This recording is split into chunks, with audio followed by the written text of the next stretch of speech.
Good morning friends.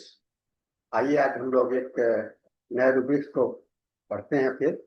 और हम लोगों ने पिछले समय से मानसिक रूब्रिक्स को काफी देख रहे थे, मानसिक स्थिति को। कुछ रोगी हम लोग के क्लिनिक में आते हैं जो काफी बेचैन होते हैं और कष्ट में होते हैं। न तो वो आपको क्रोध जैसा लगेगा, न तो चिड़चिड़ापन लगेगा, उससे विपरीत लगेगा। लेकिन लगता है कि भीतर ही भीतर वो आदमी कुछ न किसी पेन से, किसी पीड़ा से वह ग्रसित होता है। इस रूब्रिक्स को हम लोग एंग्विश के रूप कहते हैं, जिसका हिंदी में शाब्दिक अर्थ पीड़ा लिखते हैं लोग। लेकिन एंग्विश और पीड़ा को पेन से भी अलग है। दर्द भी नहीं है लेकिन दर्द के जैसा लगता है।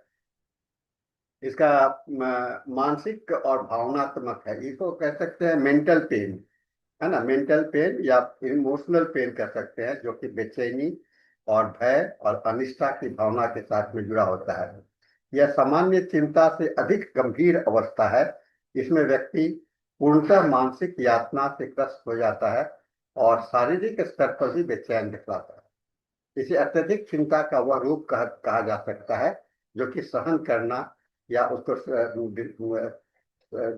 अब ये करना बहुत ही मुश्किल हो जाता है। इसकी जो मनोवैज्ञानिक विशेषता है, ये जो है जनरली भय से प्रेरित होता है। मृत्यु का भय, बीमारी, गरीबी, दुर्भाग्य, अज्ञात आपदा का भय, जीवन के प्रति अत्यधिक असुरक्षा की भाव आदि हो सकता है। कभी कभी लोग बेचैनी और व्याकुलता होती है, मन की स्थिति स्थिर नहीं रहता है, शरीर पर भी इसका प्रभाव लगातार टहलना और करवटें बदलना रहता है। अपने आप को ये हेल्पलेस समझता है, असहायता होता है और किसी सहारे की आवश्यकता होती है। अत्यधिक प्रतिक्रिया होती है, छोटी छोटी बातों को लोग को ये बड़ा भयंकर समझने लगता है।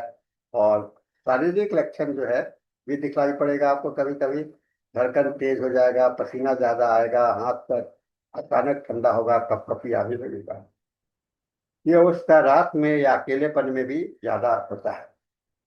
क्लिनिकल इंपॉर्टेंस है दोनों में, कंडीशंस में, एक्यूट कंडीशंस में भी और क्रॉनिक कंडीशंस में।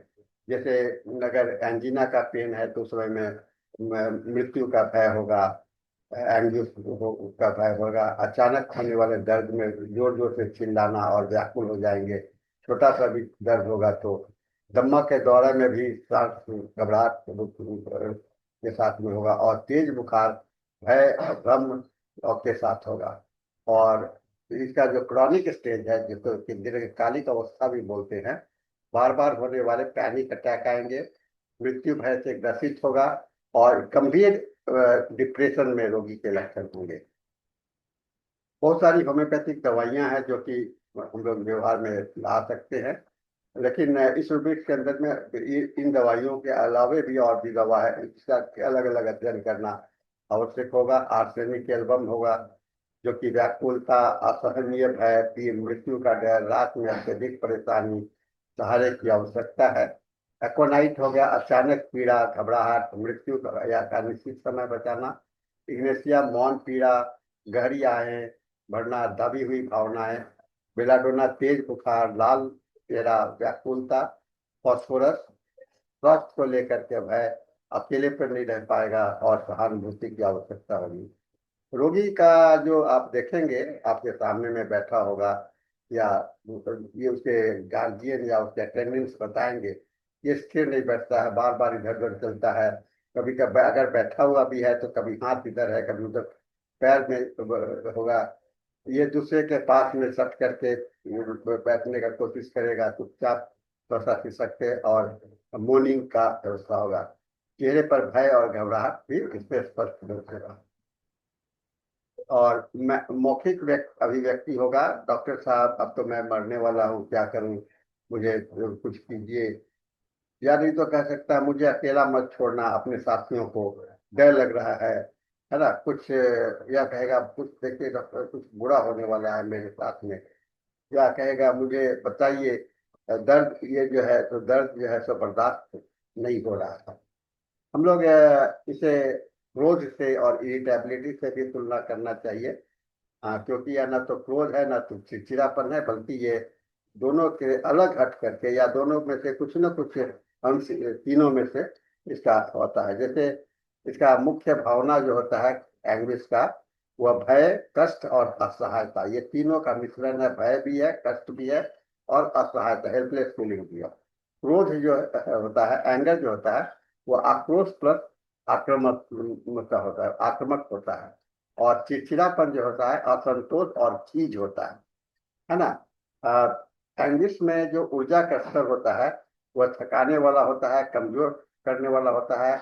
और क्रोध में विस्फोटक होता है, विनाशकारी हो सकता है।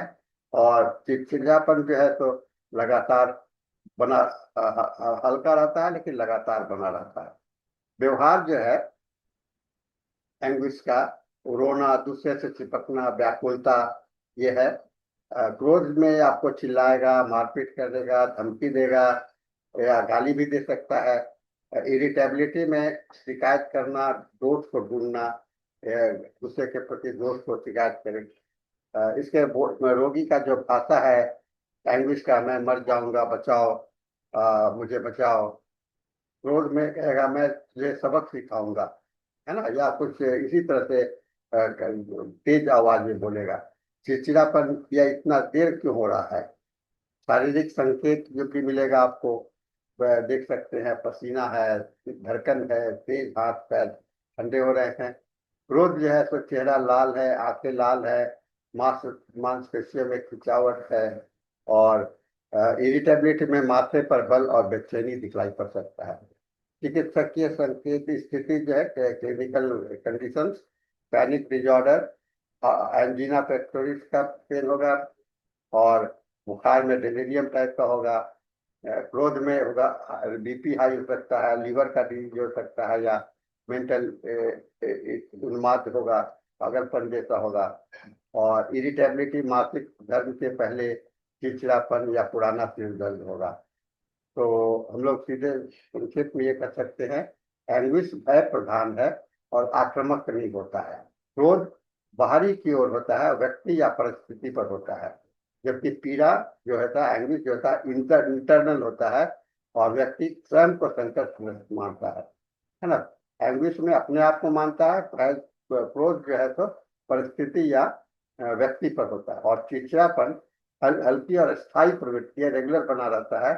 जबकि पीड़ा तीव्र और प्राय आकस्मिक होता है। होम्योपैथी में महत्व है, हम लोगों के टेस्ट टेकिंग में दवा को चुनाव करने में मदद मिलेगा। और तीनों अवस्था को देखा जा सकता है और इसमें हम लोग दवा का इस्तेमाल कर सकते हैं। तो कहने का अर्थ ये हुआ कि एंग्विश केवल चिंता नहीं, ये अत्यधिक भय, असहायता और मानसिक कष्ट का मेल है। इसे क्रोध और चिड़चिड़ापन से अलग समझना आवश्यक है, क्योंकि भावनात्मक रूप से उपचार के लिए निर्णायक होता है। होम्योपैथी में एंग्विश के साथ जुड़ी परिस्थितियों, समय, साथ और अकेले को स्थिति को ध्यान में रख करके एक सिमिलिमम मेडिसिन का खोजने से हम लोगों को अत्यधिक राहत मिल सकता है। तो इसके साथ में हम लोगों ने आज इस वृक्ष को बड़ा देखा, अक्सर हम लोगों के रूप में आया करता है। तो आइए आज इसके साथ में हम लोग अब समाप्त करते हैं। हम लोग अगले बार फिर मिलेंगे किसी एक नए रूब्रिक्स के साथ में। और मुझे उम्मीद है कि आप सबों को अच्छा लगेगा। और कोई क्वेश्चन हो तो आप मुझसे पूछ सकते हैं। तो इसके साथ में आज का यह सेशन समाप्त होता है। सभी को मेरा प्रणाम, मृदुल प्रणाम, आशीर्वाद और good, thank you very much.